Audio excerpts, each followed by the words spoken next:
Good afternoon. Welcome to the City of Orlando, and we're happy to have you here for the 60% design meeting of the Pulse Memorial. A lot of work's been done. A lot of you were here last time, and at the 30%. Today is going to be pretty fabulous. I think we've made a lot of progress. This group has been amazing to work with. Before we start, let me do this. I want to make sure housekeeping issues are all done. So bathrooms are right behind you, out those double doors. There's cookies and coffee in the back. Help yourself. If you need a listening device from English to Spanish, because these guys mostly don't speak Spanish, George does, but it will be in English. So if you need a listening device, go over to that young man or woman and they will help you. There's parking validation over there, so don't pay for parking if you don't have to. Grab one of those little pieces of paper, and you will get out of the garage with no money requested.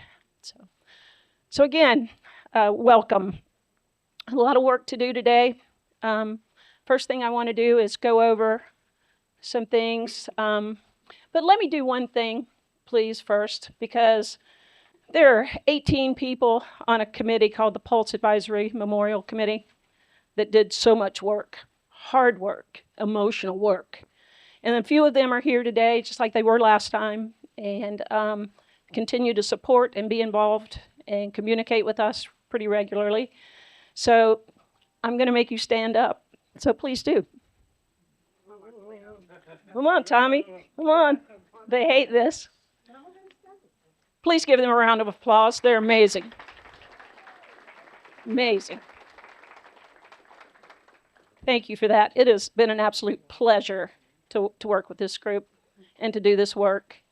So as we want to honor the 49, can we go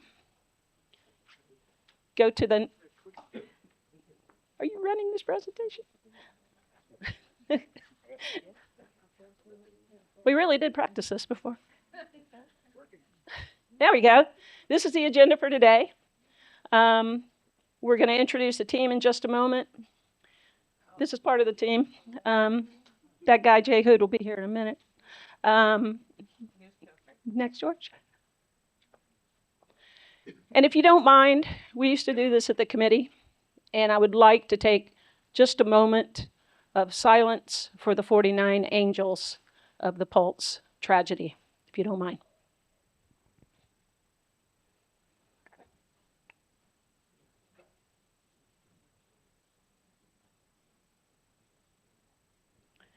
Thank you.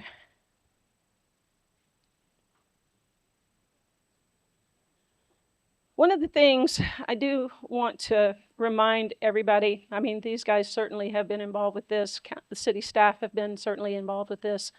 But the one thing we did that we wanted to make sure that we had for the Pulse Memorial was a mission. And when we talk about these things, this was important to the committee that each one of these things were taken into consideration at every meeting. We went over them at every meeting. And this committee worked tirelessly from July of 2024 until February 2025, meeting 2 days consecutively each month other than the hurricane months. And they would meet from 4 to 8 every night. But this was what we'd start out with, to remind ourselves what we were doing, what the mission was. The sanctuary, tranquility, healing, reflection, and contemplation. Remember the 49 whose lives were taken in a culturally and linguistically sensitive way, recognizing their identities from multiple backgrounds and sexual orientations, especially our LGBTQA+. Educate on the impact of Pulse on the community and the world, love, hope, and acceptance, resilience, moving forward through adversity, a voice for those affected, also including survivors and first responders. Honor and celebrate the lives that were brutally taken on June 12, 2016. Today I'm going to introduce to you George and Steve of our great construction and design teams. And I'm going to let them take over from here and introduce the rest of the folks. Thank you very much. Thank you, Tom. Thank you very much. Good afternoon, everyone. My name is Steve Coro.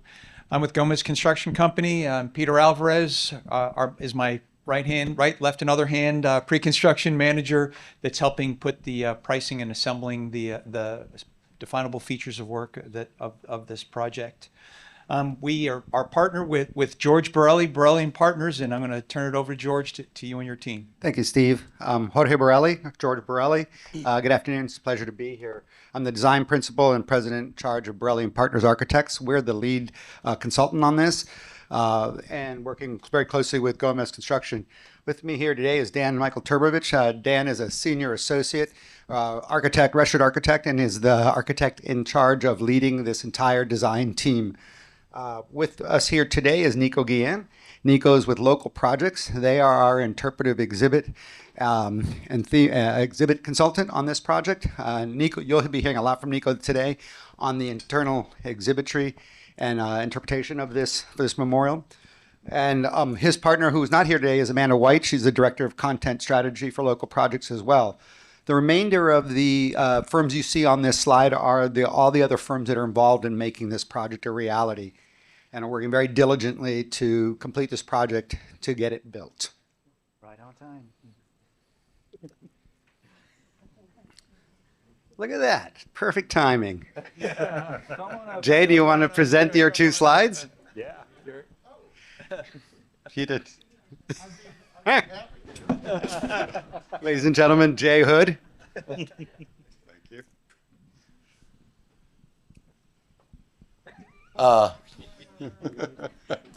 Yeah, exactly. Yes, essentially the DCD, or design control document, was to kind of lay out the various zones that we have across the site. And so that's really the structure that we did, so that the RFP, when it went out, it would make sense, be ordered and such. But essentially these are the overall zones. I mean, this is the plan view today. These are the overall zones that you'll hear about: the visitor pavilion and plaza area, the Angel Ellipse, the memorial itself, inside that ellipse in the Survivors Commons. And then we have Healing Garden and kind of the Orange Avenue portal as the main pieces. That's it. Thank you, Jay. And sorry for putting you on the spot there. So Jay just explained the design criteria package. It was the genesis for this concept.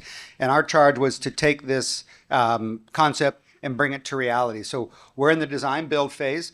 We're right now progressing the design. We're at our 60%. This is a 60% presentation of where we are in the project. We're moving forward diligently on this, hoping to get to construction as soon as possible. So let me reorient you to the memorial. The memorial is located on the existing site of the former Pulse nightclub. It's bounded on the east by Orange Avenue, on the north side by Cayley Street, and on the south by Esther Street. And as Jay mentioned, it still contains all the components and areas that were previously described in the design criteria document. And beginning with the upper left-hand northwest corner is the visitor pavilion. That'll be one of the main entrances into the memorial itself. And you'll be hearing a lot more today about what's in that visitor pavilion. Directly south and to the west of that is the private gathering space. That is still within the concept, and Dan will talk a little bit more about that in a minute in the presentation. The large ellipse, we call the Angel Ellipse, as you see, is encompassing almost the entire site, and that is where we'll have a tribute to all 49 angels as well, that will be described in a little more detail. In the center is the Survivors Survivors Memorial, and that is based on the footprint of the nightclub, and contains a reflecting pool, which is basically at the site of the dance floor, a memorial fountain wall, and an obelisk. And Dan will go into some more detail on each of those elements. And then on the corner of Orange Avenue and Esther Street, you can see we have what we call the Prism Plaza, and it is a tower that reflects the original design of the Pulse Memorial. So all the elements are still in the design and moving forward to completion of the detailing and design of this memorial. So I'm going to turn the presentation over to Dan. He's going to walk you through some more detail on each one of these areas. You got that, or do you want me to control? Yep, you can do it. Got it. This is the south face of the Memorial Plaza. It is from Esther Street looking north. As you can see, we're maintaining the views and vistas deep into the interior of the memorial space overall. To the far left, it does encompass a glimpse of the private pavilion, the encompassing ellipse of the tribute towers for each of the individual angels, and just to the right, again, the prison plaza. We want to make sure that we are maintaining those lines of sights, the view vistas, be able to provide shelter, protection, as well as elements of CPTED, which is crime prevention through urban design, is a very significant component that we're constantly looking at and revisiting, and making sure that we're addressing security concerns, as well as being able to provide accessibility and views and natural breezes through the space. We want it to be a very natural and welcoming space as well. This is the interior view of the memorial proper, looking down the ellipse, and I want to call out a couple of elements. At its core, architects and designers believe we can make a world a better place through good design, that it impacts our lives, it impacts our societies, it resonates through time. And that's a challenging order. It's a lot to bite off. It's even more complex when you deal with loss and tragedy. It becomes very stark, and we have to wrestle with this notion of grief. And grief never ends. Nobody wants to hear that. But it does evolve, and we're trying to make space for that. We're trying to make space for that notion of grief is the cost that we have for connections to our loved ones and the people we've lost. What we're trying to do here is reinstill that connection to people, place, time, and being. And so when we look at this particular area within this ellipse, the major outline of the Pulse original building is the Memorial Plaza, just to the right. But we have this radiating ellipse coming out from this tragic site, the center of this tragedy. And each of these colonnades on either face is a dedicated tribute to one of the angels. And they identify them by name and nationality on either side. And they have spaces between. So it's a difference between public and private area, public to the right, more semi-private to the left. But we wanted to provide space where you could come and visit your loved one to regain that connection, both in personal means as well as a civil and societal means. And we've made that done by the symbolic placement of a seating arrangement in the form of a stone for remembrance, but it's off base to where you can spend time with your individual angels, where family, loved ones, friends, the greater Orlando community can come together and to see and be close to the individual angels. Oops. Yep. This is a view from the private gathering area. It is just on the outside of the ellipse. This is a more private area. It's an area where we wanted more tranquility. We wanted it to be peaceful. And amongst the most important elements is this outer band here behind the seating is going to be an area where they have individual capsules for the actual personal effects of each of the angels. And unlike the unlike where you have the tribute towers where you go to the individual angel, it is here that you can sit and contemplate surrounded by all of them. This is an area where, as an architect, we're trying to make room for this notion of loss, unresolved grief, deep introspection, and deep contemplation. We want to have a relationship between the outside of the events, which are looking into the Memorial Plaza itself, and between the between the private gathering area and the actual Memorial Plaza itself is the Survivors Common. And you can see a little bit of that there, and then the Survivors Wall as well, which will have an original quotation there. But this is an area where we want to make sure that we have room for the people who survive, who are working through grief, and have a place to be and to come and feel surrounded and connected with their angels in total. This is part of the Survivors Common. What we will have here is a specimen tree. We're looking right now symbolically as an olive tree, specifically an aged one, for its characteristics symbolically. We want it to have this element of peace, healing, resiliency, and these things thrive in adverse environments. And there's a lot to be gained from contemplating a natural element and a sculptural element with that. We also are showing an indication of a seating arrangement around the tree itself. We're working through the notion that we wanted to create this space to be more of a gathering area, not necessarily a garden area. And so you have an oversized lawn area here in which events can be held, or private gatherings in groups could be held outside of the public realm in a more private and more contained area that's respectful, that still pays homage, and it remembers the individuals, their memory, and it allows for communion amongst the people who gather. Oops. Oh, man. There we go. Yeah, it's slow. This is the core of the memorial itself. The outline of the Pulse Memorial itself is a direct recall to the actual facility. It defines the memorial plaza itself. It has multitudes of elements. It's framed also by, on the right side, the water fountain wall, where you actually have the quotations for those who wanted to dance. We have the heartbeat logo, as well as communally the names of each of the individual angels themselves. At the center, we have a reflecting pool, which is positioned in size and place to the actual dance floor, which was the heart of Pulse. It was a site of so much life, energy, communion, and we wanted to maintain and bring some of that back. The obelisk in the back is one of the strongest elements as far as relics go, where we're looking to place the breach wall at the foundation of this obelisk to reinvigorate and to instill the sense of connection to an existing place that does not go away. The things that we own have more meaning to us than we realize in some cases. It's the difference between, for example, what makes a house a home. There's a deep sense of connection to the building that was here. We know it resonates with individuals across the community, the city, the state.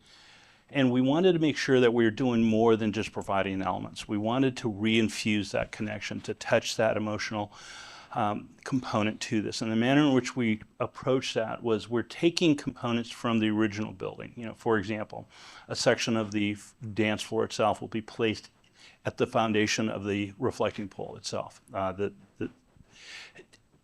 to tie it in, to make it personal, to give that connection.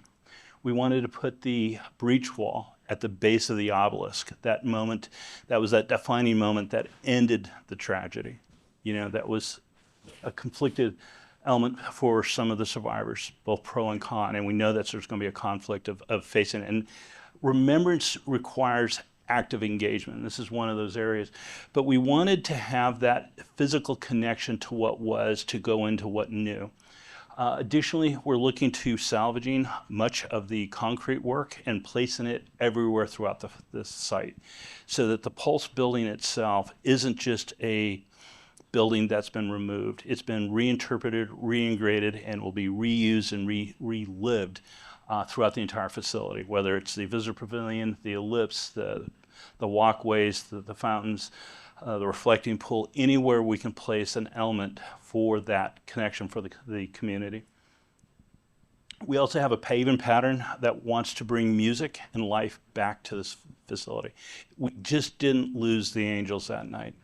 We lost song and dance and a sense of life. And our attempt is to bring that back, even in silence and solitude.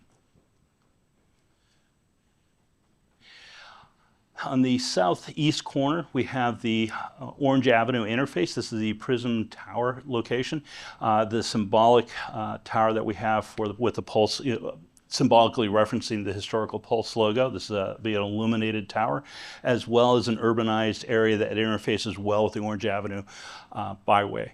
We wanted to make sure that it was a seamless area that visitors that are traveling past can look into the facilities in the memorial itself, and to integrate those components of design that would protect, shelter, and provide comfort for anybody who's provided there. And you'll see some of the modifications that we had here as well. Lastly, we want to talk about probably one of the more interesting ones where you haven't seen it yet. This is the visitor pavilion. This is from the north side looking south from Cayley Street. The general program is pretty straightforward. It's a very small building. It's about 3,500 square feet. More than half of that will be to visiting areas, an area for gathering. It's a communal area, less than an exhibitory area. And Nico will talk about that in a second. But what we're showcasing here is not only a public face to that, we're showing part of the exhibitory for the facility. You see the original Pulse sign located there.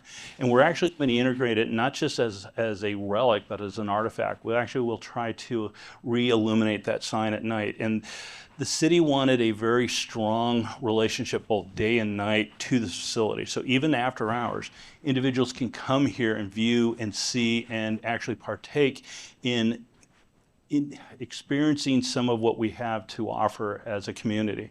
It's not a closed facility in the evening. And so we wanted to have that. And what you're also seeing here is the two extended arms, the screen arms in the rainbow colors, surrounding and holding, because we wanted to make sure that we're overtly expressing the notion of safety, comfort, and communion as well.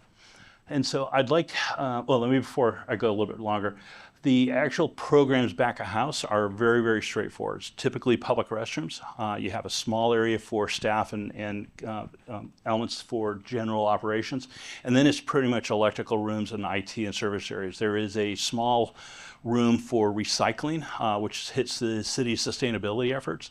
And we're on track to hit LEED Silver or better as we move forward, but we will definitely be hitting LEED Silver. So that, again, this is a sustainable facility as well, on top of all the other components to it. But I'd like now to introduce Nico to talk about some of the most important stuff that we'll have that you have not seen, the interface of the exhibitory and artifacts and everything else. Thank you. Thank you, Dan. So thank you everyone for being here again for this second presentation. So last time we remained very elusive because we didn't work on the inside of this pavilion. So now you get to actually see a first glimpse of what we're planning to do here. And so as you approach from West Cayley Street, as you saw from the previous slide, you get close to this curved surface, which is almost like bulging out of the building. If you notice on the floor, there's a radial pattern that emerges or stems from the center of this building. And it's really reminiscent of this theme we have throughout the entire site, this notion of ripple, this notion of reaching others, which I think was key in the aftermath of the tragedy. Orlando, in an extraordinary response to this, the world actually connected greatly to it as well. So this notion of propagation, this notion of reaching out much, much broader and wider than the Orlando community is something that we wanted to bring in the architecture and in the storytelling as well. So visitors will be faced with a statement yet to be written. As a note that's worth noting for all the content you see on the next few slides, it's placeholder at the moment. So both imagery and text is not fully defined yet, which is the next phase of work for us. But the main thrust of all the components, the program, how we want people to move through the space, what kind of content we would like them to see in what sequence is really getting formed up in this presentation. So let's see if I can figure this out. There we go. Oop. There we go. So as people would enter from the left of this rendering, and be faced with this very simple timeline. Actually, I'm going to go back for a second. I wanted to talk about, the embrace. I love that term, by the way. This notion of having this canopy that feels like this little safe harbor around the building is obviously very colorful, as you can see it. So the approach from our design below that is very neutral. Everything is muted, neutral colors, black, white, and everything else will be everything color will be content, will be imagery, will be some remnants of the club. So this is a really deliberate choice, which comes in sharp focus when you enter here. So you encounter the basic timeline in very redacted form or in very concise form. Maybe 8 entries. So to understand really briefly, not lingering with it, it's more of a transient space. But we wanted to put visitors before what happened on the night of June 12th, 2016. And that invites you to the left into that space, which is anchored by this oversized disco ball, which we'll get into a little deeper in a moment. But naturally, people will move left and be drawn towards that space because it's inviting, it's radial. You see the connection between the radial pattern you saw on the outside and what you see here inside. And as you turn the corner, before we go into the central section, we wanted to make a connection to the past. So what you see here is, if everything else is neutral, this zone is anything but, really. It's an evocation of what the Pulse nightclub used to be, both in terms of its artifacts. All these objects you see here were either posters or the front door of the club, or that pattern, you see the orange pattern was in the back of the VIP area, the chandelier from the Moulin Rouge apparently, the big frame where I think performers used to dance within on the mezzanine level. Those are carefully chosen pieces of the club that were removed prior to demolition. And we really wanted to give people the opportunity to understand the importance of the club in the community, like the joy it brought, the vibrancy, the importance in connecting one another. So this is a chance to do that. It might be triggering for some, so that's the reason why we sort of secluded it a little bit from the main zone. That partition you see to the right side, that curved partition, is sort of giving you enough of a shield without shielding it completely, so you know it's there and you can go there if you wish. But we really wanted to make sure this was something available to whomever enters that space. We also, in the center here, you see that it's a large LCD screen, which will feature a really carefully selected amount of imagery and or language to really sort of re-emphasize that notion of the club as a vibrant place for the community before the tragedy. And as you move out of that space, which you can still see here, so it's still looking somewhat north towards that space, and you can see the entrance where we came from on the upper right. The space is anchored by this oversized 6-foot diameter disco ball, which will be rotating very slowly, creating that very soft shimmering effect within the space, even in broad daylight. And the visitors are at the center on 2 benches. So we really wanted to put people in the middle of it and surround them with the response. How did we respond to this tragedy? To the left, here you see on this curved wall where the 2 male scale figures are positioned, the international response, which was incredible. So imagery, language will be featured there to showcase the far-reaching impact of this event. And to the right, with more space, because it's local to Orlando and we wanted to give it a bit more credence and prominence. You see the Orlando response in 4 different areas with a quote potentially. So you really get a sense of how the city came together, how the world came to understand the tragedy at its core as well. And that really gives you a sense of belonging to something that's larger than yourself. Right behind that view, if I may go back to it actually, you know, if I was to picture yourself in that location when you're in the space, if you turn 180, you're looking south now and you see that sort of display, enclosed traditional artifact display. And we were chatting with a few folks before the presentation. So this is really meant to be a place where the city or whomever decides after opening or before opening, when we put the first installation together, where some of the more transient artifacts, like here we feature, for example, a sculptural assembly of cranes that was sent from Japan. So this something really powerful and beautiful about this that could be featured there, but we don't know if it's going to be the choice there. There were conversations about other objects with other CDT members earlier today. But the goal for this is really to provide an additional storytelling tool, which is really flexible and yet to be fully defined. And lastly, and most importantly, the angel's walls, really. So it's the west wall. It's the anchor of the entire space. It really dominates the entire surface. It's 49 photographs, 49 names.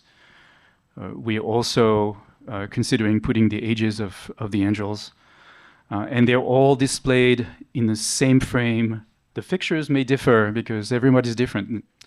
But the frame themselves and the infrastructure holding them will be identical to really provide a democratic display of who these people were. And lastly, just a similar view, but you can see sort of better from that vantage point as if you were sitting in one of those circular benches in the center, sort of scanning to the left, that display, really anchoring the space in the back, the line of 49 angels, and the shimmering effect, which we find sort of very soft and grounding at the same time. I really I'm a little lost for words sometimes as far as understanding what kind of emotion that can elicit. But we felt this was a perfect way of blending the emotional aspect of the space in physical, visual terms. And I think that's the end of the creative portion of the presentation. So thank you so much for paying attention to it, and I'll pass it back to Steve. Sorry. Before I go over this last, we end this on the schedule.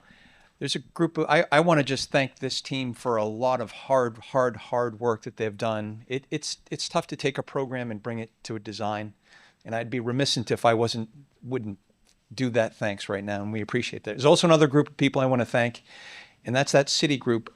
Of course, the community members. I would be remiss if I wouldn't. You're the seed for this that's grown, and it's that group of people over there that always are in the back, and that's the city folks. And you've been a huge part of this. You're not the one standing up here, but you deserve a lot of credit for this, and you don't get enough praise. So I had to do that. Sorry, guys. I know this is supposed to be about schedule, but I had to give you my 2 cents on that. So the next part is what happens in a design build is it gets thrown to me, the builder. Okay, and it's that time. 60% is usually where the definable features are done. Now we're starting to see how concrete's going to be reinforced and how electrical systems are going to be brought into the building and how things are going to be built. And that's what Peter and I are working on diligently now, which brings us to the next step. So we've got contract documents that are going out, right, or are going to be coming to us over the course of the next couple months. We'll get those out to our subcontractors to build, and then we'll get started here this fall. And we're excited to do that, and we are humbled by the honor and very much appreciate the opportunity to be able to build it.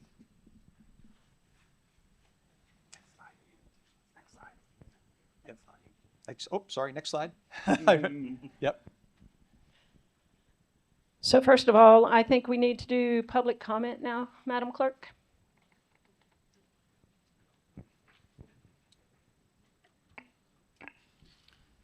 Up first is Zachary Blair. Please unmute your device. Can you hear me? Can you say that one more time? Can you hear me? Yes. All right. As I mentioned before, the visitor center is extremely problematic and deeply inappropriate. And after seeing today's photos, I would dare to even say disturbing. The city of Orlando has no business telling the history of Pulse when it still refuses to reckon with police failures, blocked exits, code violations, and unpermitted renovations that hindered escape and rescue. Chandeliers, disco balls, and posters do not reveal those facts, which the city kept hidden from the public for years. Did you know that the front door, which you have in that picture, was itself a fire code violation in size and that it lacked emergency hardware that was required? Do you know the role it played in the shooting? If not, perhaps you should read Gruler's sworn testimony from the FTLE's investigation. These displays are so disconnected from what survivors experienced, and these omissions are being made to create a sanitized visitor experience. A memorial does not require visitor programming, especially when that programming tells a false narrative and continues the city's practice of providing inaccurate information that is favorable to the city and the nightclub owners. In this regard, the Visitor Center shifts authority and knowledge production away from survivors, families, and the affected queer community. And you plan on doing so through a very disturbing exhibition of items removed from the nightclub, effectively transforming the material remains of mass violence into consumable displays for visitors. Inside the Visitor Center, the nightclub clearly overpowers the lives of the 49 victims, and that's also a tragedy. The purpose of this memorial should be to hold grief, not to generate attendance numbers, exhibits, or curated experiences. Those killed do not need interpretation, and their loved ones do not need their trauma packaged for public consumption. The most humane memorial is one that preserves silence, dignity, privacy, peace, and absence. The city is repeating the exact failures of the One Pulse Foundation. Many of us have spent the last decade asking for a restrained and modest memorial. Instead, the city is building a tourist attraction that is trying to gaslight us into thinking otherwise. We have already lived through this one failed vanity project, and we have been through this before. I urge you to study the memorials at Sandy Hook, Aurora, Columbine, mass shooting memorials intentionally designed to avoid spectacle and institutional overreach. The contrast between those memorials and what Orlando is proposing could not be more stark. Secondly, there's no reason to rebuild the brand identity of a business that failed our community. The looming Pulse Tower serves no purpose other than to transform tragedy into a permanent tourist spectacle centered on that brand. A memorial should honor the 49 victims, not preserve a nightclub logo and marketing narrative in perpetuity. Refusing to rebuild the Pulse sign does not erase the existence of the club. It simply shifts the focus where it belongs, onto the victims. My last comment is, assigning the flags to individual victims is also deeply reductive. Many victims and survivors held transnational and multinational identities. Thank you. They were Your more time is than- up. Up next is Christine Leninen. I do not see this person on Zoom, followed by Christine Hanovan. I also do not see this person on Zoom. Oh, yes, please step up to the podium.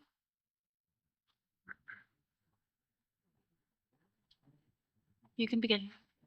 I'm Christine Hanovan, MSW, and an ally of the Pulse Families and Survivors for Justice. This is supposed to be a memorial for 49 victims of a mass shooting, not a way to make the city of Orlando look gay-friendly. Rainbow saturation gives the false impression that everyone at Pulse was LGBTQ. And while most of them were, several were straight allies visiting with their friends, or with her husband, or his girlfriend, or her son. Right now, the Pulse Memorial will look like a perpetual pride party with an unwanted museum focused on the city and the nightclub leading the parade. The city is technically the client for this project, and city officials knew exactly who died and which locations when they aren't mixing up victims' names. Several voices have tried to justify preserving a portion of the dance floor under the reflecting pool and the breach wall beneath the memorial obelisk.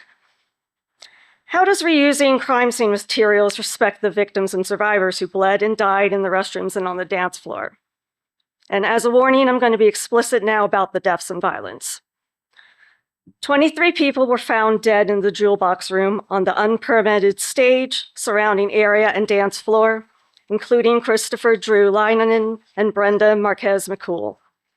Others who were fatally shot in that room died elsewhere. Will the reflecting pool include any floorboards permanently stained by blood, or will those be excluded? And why include any floorboards?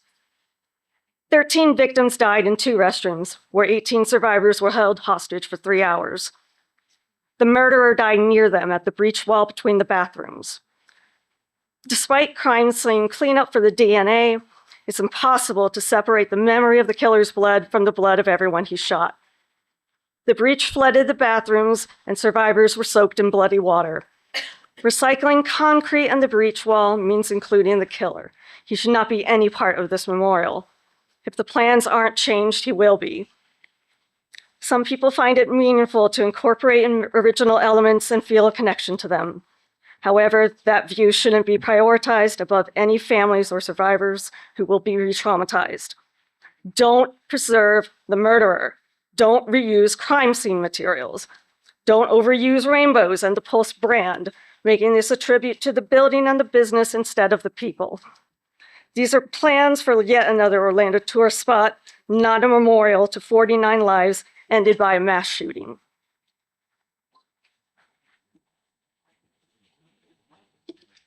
Thank you. Up next is Sandy Wade. Please unmute your device.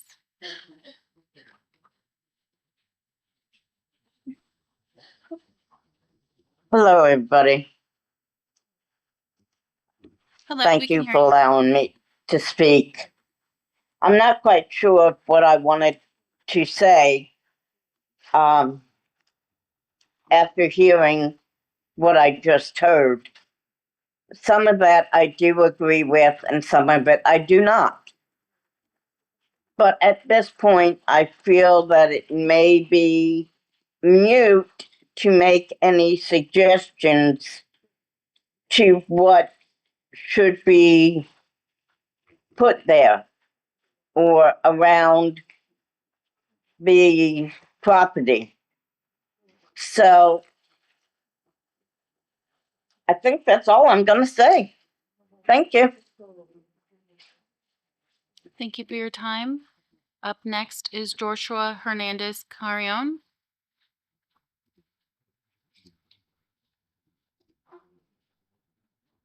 I do not see any additional speakers online. Is there anyone else in the room that would like to speak? Christine Leiderman is having trouble connecting. She is attempting to. Okay. Did we have anyone else on the room? That's all the speakers I have for this time.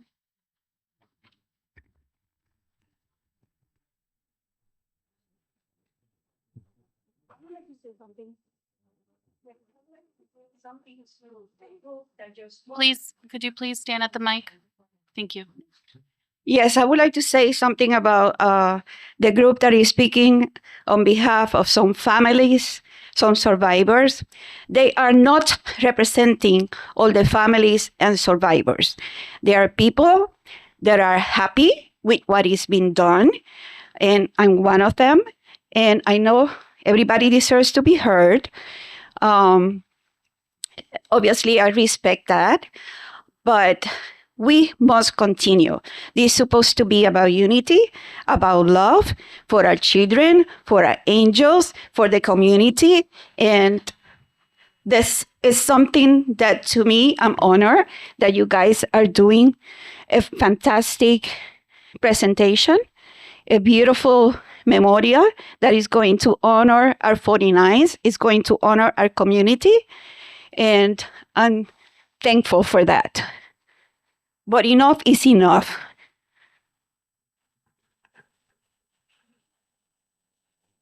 All our speakers.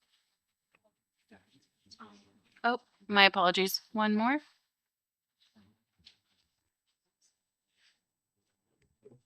I I have some questions and concerns. With the visitor center, I can agree that it is looking a little bit more museum-esque versus like a visitor center. I don't mind so much. I don't want to say the narrative. That's a bad way to say it, but like the narrative, I understand people saying like, "Oh, it's the narrative of the city pushing the positives with while not acknowledging their failings." I feel like there should be something in that center that shows like we failed, but this is how we made up for it since then.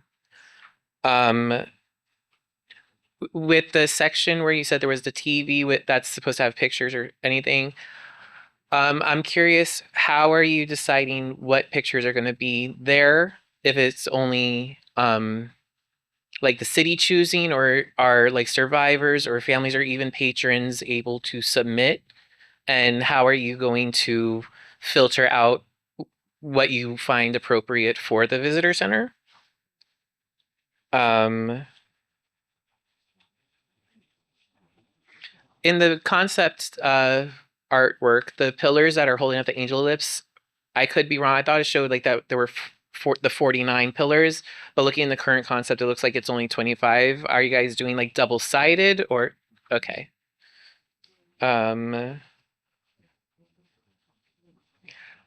One thing that kind of threw me off with the Survivors Commons area was a mention of events being held there. I was hoping if you could clarify events in that, like what you mean by that.